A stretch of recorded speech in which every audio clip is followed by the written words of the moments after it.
Consta que em pleno século XVII, 10% da população portuguesa teria origem africana.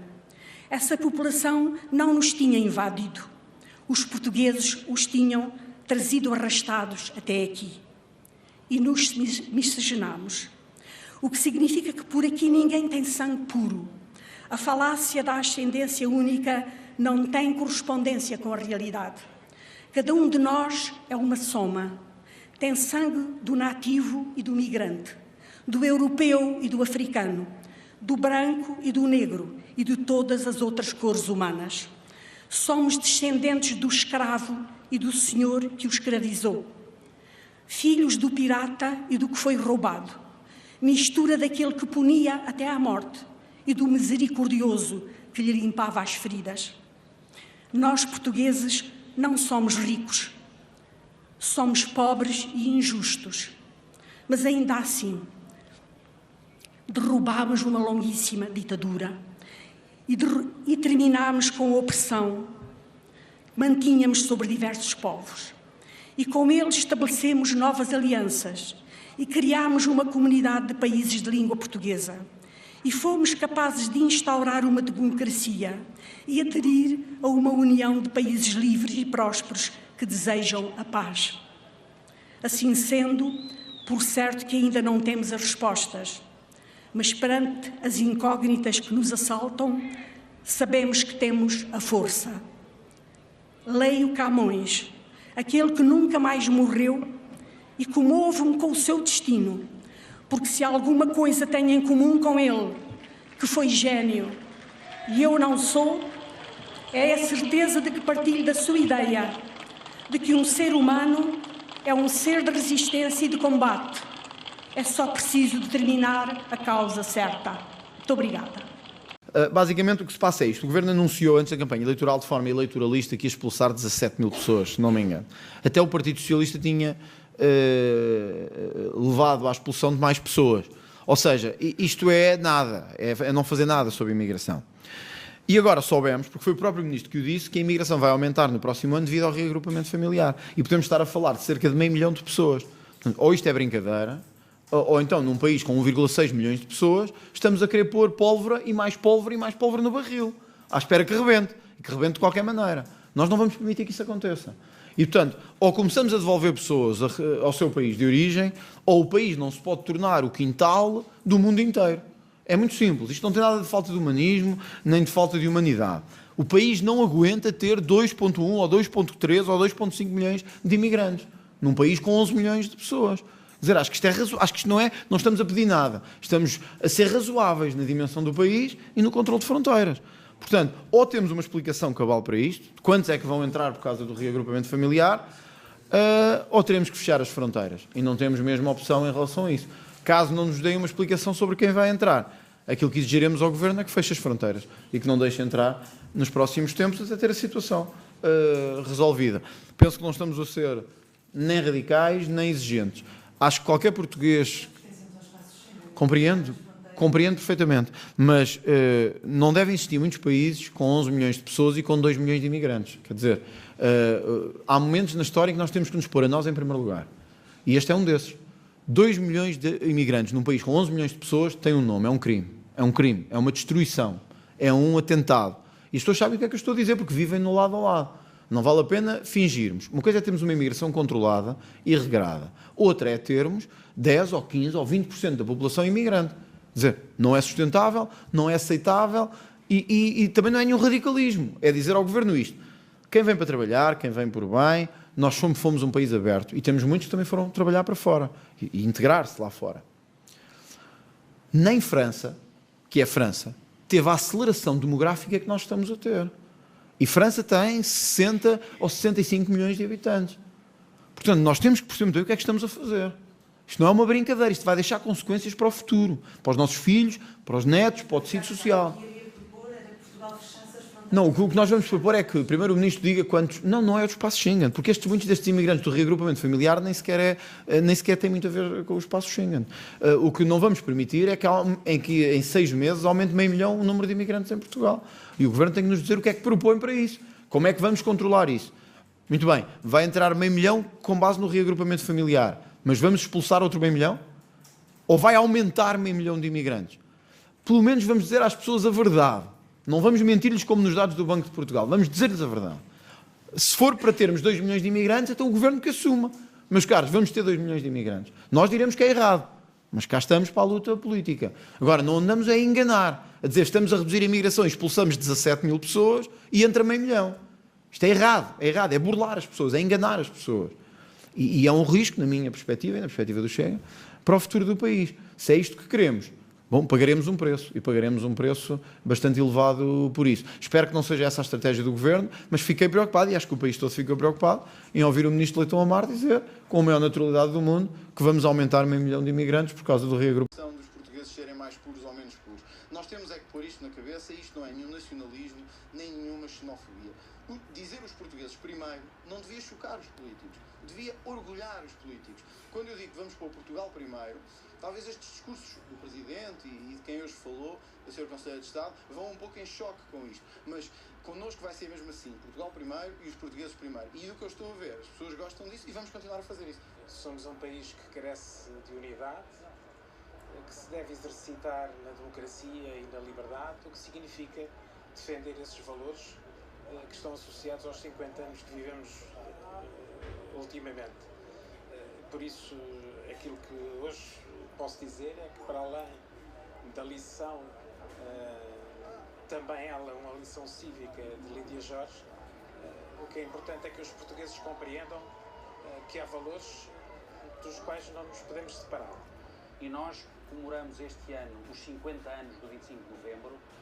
Ficou muito bem ao Presidente da República ter distinguido o General Ramalhianos como uma figura maior da nossa democracia, como uma figura maior dessa transição da ditadura para a democracia. E esta cerimónia ficou muito a ganhar com a distinção que foi feita ao General Ramalhiano.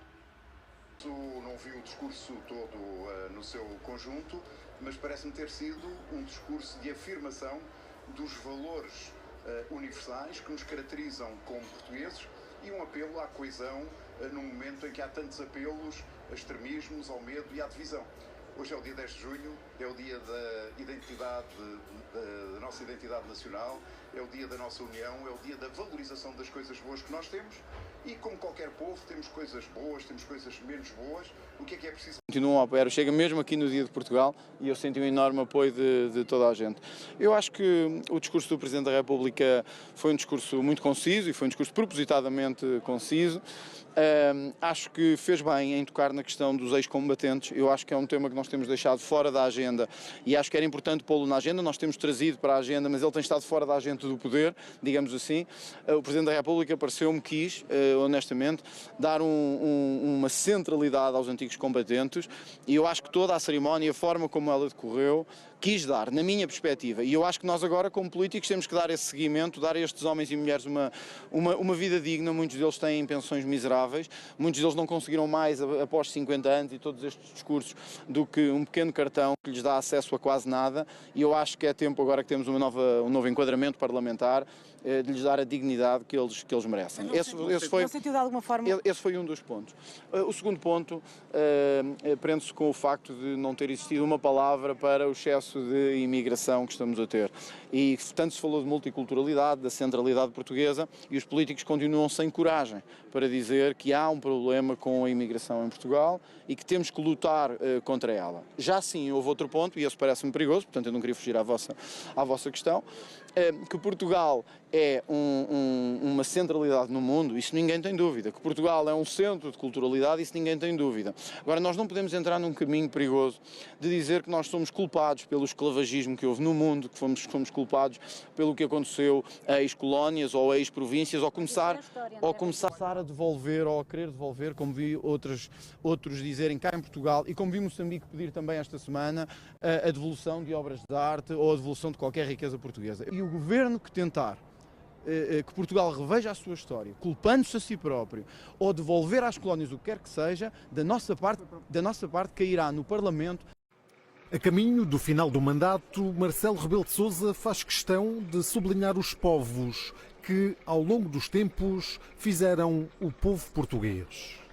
Vindos de todas as partes, gregos, fenícios, romanos, germânicos, nórdicos, judeus, mouros, africanos, latino-americanos e orientais. Recordar esses e muitos mais que de nós fizeram uma mistura em que não há quem possa dizer que é mais puro e mais português do que qualquer outro. Neste momento tornou-se politicamente incorreto dizer-se a verdade sobre a história do país. E o que acontece é que há muitos nacionalistas que desconhecem a história do seu próprio país. Desconhecem que, por exemplo, mesmo depois da Reconquista, os reis portugueses da primeira dinastia reconheceram aos povos muçulmanos que estavam na Península Ibérica a manutenção das suas leis e dos seus costumes. Desconhecem, por exemplo, que quando também os visigodos, os suevos, os ostrogodos tomaram a Península Ibérica, também reconheceram às populações locais os costumes romanos. Desconhecem também que esta Península Ibérica foi fundada por cartagineses, por fenícios, por colonos gregos. E, portanto, claro que nós celebrarmos a Portugalidade é celebrarmos também essa diversidade. E é essa diversidade que nos permite, por exemplo, hoje em dia ter um papel absolutamente determinante na política internacional. Nós temos muito mais peso do ponto de vista das relações internacionais e da diplomacia externa do que corresponde, efetivamente, à nossa posição no mundo. E isso decorre dessa nossa capacidade de compreendermos várias culturas, de falarmos várias línguas. E, portanto, eu sinto-me profundamente representado, mais do que pelo Presidente da República, até pela declaração daquela que presidiu às comemorações do 10 de junho de hoje, Lídia Jorge. Eu, aliás, acho, por exemplo, estranho que na comunicação social se dê mais eco a umas declarações laterais do líder do partido Chega falando na demissão do governo. Eu estava convencido que o artigo 195 da Constituição dizia que só há admissão do governo quando uma moção de censura é aprovada por 116 deputados. Eu ainda não me tinha apercebido que o Chega tem de 116 deputados. Portanto, aquela declaração sobre algo que não existe, que é criarmos verdades alternativas e realidades alternativas. Ninguém discutiu o tema da devolução de bens aos países que foram colonizados por Portugal. E ainda assim, por exemplo, nas redes sociais da SIC Notícias, ao invés de se colocar o discurso de Lídia Jorge, colocou-se uma chamada de atenção para uma declaração que é uma declaração de um pirralho. Porque só um pirralho é que faz... O que é estranho é que o Dr. André Ventura tenha defendido dar vistos gold a pessoas que, por comprar uma casa com 500 mil euros, ficavam com autorização de residência. Nunca quis perguntar se falavam português ou se não falavam português. Nunca quis saber. Aparentemente é moda na política atacar os imigrantes. Eu não sei da matéria de direitos humanos, eu não sei da matéria de humanismo. Os imigrantes vêm porque vêm desempenhar funções essenciais na economia, estão a trabalhar nos restaurantes, estão a trabalhar na agricultura, estão a trabalhar nos serviços. Nós temos duas escolhas. Uma, regularizamos quem está em Portugal e, portanto, combatemos a imigração clandestina e, portanto, integramos as pessoas, e esta é a política humanista. A outra alternativa é não se regulariza. Basicamente o que se está a dizer é que queremos mais imigração clandestina e queremos mais máfias da imigração. Eu sou a favor de formas de regularização como uma manifestação de interesse, porque é a única forma de nós garantirmos que as pessoas que vêm a Portugal estão regularizadas, e isso é o princípio da integração. E depois ter serviços públicos, ensino da língua, ter serviços para as pessoas poderem estar em Portugal. O André Ventura tem uma única política. Que queremos dizer a verdade. Queremos dizer a verdade. Devíamos olhar os pensionistas nos olhos e dizer-lhes que neste momento os imigrantes estão a contribuir para a segurança social com mais de 3 mil milhões e o equivalente a quase 500 mil pensões. Percebeu que atacar imigrantes é uma forma de fazer propaganda política para disputar votos com o Chega. E porque isso arrastou toda a política para a direita com estes lives de racismo e xenofobia. Isso é que eu discordo. O CEF tinha processos atrasados, a AIMA não conseguiu resolver esses processos e as primeiras vítimas do desastre da AIMA são os próprios imigrantes, que esperam anos e anos e anos, alguns deles a descontar em Portugal há 5 anos, há 6 anos, e não conseguem ter um documento de regularização para poder fazer aqui a sua vida, estabelecer-se, integrar-se. Colher com o humanismo é entregar às pessoas os documentos que lhes pertencem, porque elas estão a contribuir e a pagar a reforma do equivalente a quase 500 mil. Achar que tiver terminado o TikTok, nós falamos sobre habitação. Eu quero casas legais para toda a gente, tetos e paredes para toda a gente. E é por isso que quero que os preços baixem. E é por isso que proponho um teto às rendas. E o Chega, que defende Alojamento local ilimitado, benefícios fiscais para estrangeiros ricos comprarem casa quando nem sequer vivem em Portugal, que defendeu os vistos gold para cidadãos, olha, os chineses que estão a invadir a indústria, mas que são donos da EDP, poderem comprar prédios e subir o preço. Mas defende a especulação, que defende todas as medidas que fizeram subir o preço da casa, não quer saber da habitação. Claro que toda a gente tem que ter uma habitação legal, é isso que eu quero. Eu sei que nada o comove e que a sua política é de crueldade e é do medo. A mim comove-me ver pessoas em tendas, ver pessoas na rua, ver pessoas a viver sem condições, a trabalhar e sem conseguir pagar uma casa. E é por isso que eu defendo teto nas rendas, para que toda a gente possa ter uma casa legal. O Dr. Ventura não é capaz de me dar uma política para baixar o preço das casas. A única coisa que defende, para além do ódio, é a especulação, os vistos gold, os benefícios fiscais e o alojamento. Não são extremismos. É extremismo de extrema-direita. É neofascismo. É neofascismo. Tem um nome.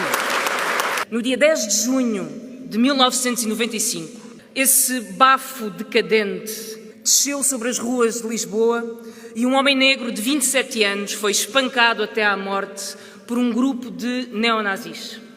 Esse homem chamava-se Alcindo Monteiro.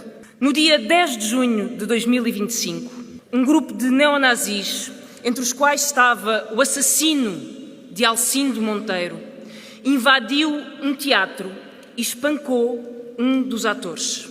No mesmo dia, o imã da Mesquita Central de Lisboa foi insultado numa cerimónia oficial. E aqui no Porto, voluntárias que ajudavam pessoas em situação de sem-abrigo foram atacadas por grupos de neonazis. Os ataques têm-se sucedido nos últimos meses. São ataques a eventos culturais, a lançamentos de livros, a sedes partidárias, a cidadãos que não se sentem livres para andar na rua. E, em Portugal, não se ouviu uma condenação, acreditem ou não, não se ouviu uma condenação por parte do Primeiro-Ministro. O Primeiro-Ministro ainda não condenou todos estes ataques de neonazis. Sobre o ambiente que se vive, Luís Montenegro, Primeiro-Ministro de Portugal, disse apenas uma referência genérica que fala sobre a ameaça dos extremismos nos tempos recentes, dos vários extremismos. E há duas coisas que eu gostaria de dizer a Luís Montenegro. A primeira é que devemos chamar as coisas pelos seus nomes. Não são extremismos, é extremismo de extrema-direita. É neofascismo, tem um nome. O Primeiro-Ministro de Portugal sabe, aliás, perfeitamente quem são estes grupos. Conhece a sua ameaça, sabe o nome destes grupos e sabe tudo isso porque leu sobre estes grupos e a sua ameaça num relatório de segurança interna em que foi ocultada e censurada precisamente a parte que falava sobre a ameaça de grupos extremistas de direita em